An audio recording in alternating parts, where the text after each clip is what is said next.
आणि आपण सगळे बघतो की मुंबईतनं महाराष्ट्रातनं ट्रेन भरभरून लोक गेली, त्यांनी तिथे मतदान केलं, आता इथे महाराष्ट्रात मतदान करतील. म्हणजे आपल्याकडे निवडणूक आयोग तर काय बोलायचंच नाही, पण मला सुप्रीम कोर्टाला पण प्रश्न विचारायचा आहे की तुमचे डोळे उघडे आहेत की नाही काय जे चाललंय, आणि सुमोमोटो करा ना तुम्ही. प्रत्येक वेळेला कोणतरी कोर्टात जात आहे.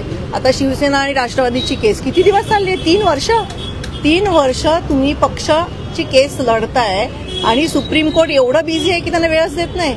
त्याच्यामुळे कोणाला बोलायचा हाच प्रश्न आहे. लोकशाही धोक्यात आहे असं वारंवार म्हटलं जातं, तर अशा पेंडिंग केसेसमुळे पण या पद्धतीच्या गोष्टी होतात असं वाटतं. पण चुकीचंच आहे ना हे. एखाद्या माणसाचा पक्ष आहे तो तुम्ही पक्षच बळकावून घेताय आणि तुम्हाला व्हॉइसच नाही कुठे. मग तुम्ही कोणाकडे न्याय मागणार?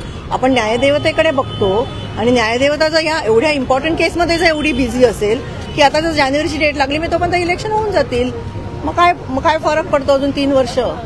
याला काहीच अर्थ उरत नाही ना. एकीकडे आणि माझं असं म्हणणं आहे की तुम्हाला खात्री आहे ना की तुम्ही भरपूर काम केलंय, तुम्ही निवडून येणार आहात, मग या ना सरळ मैदानात आणि लढा ना.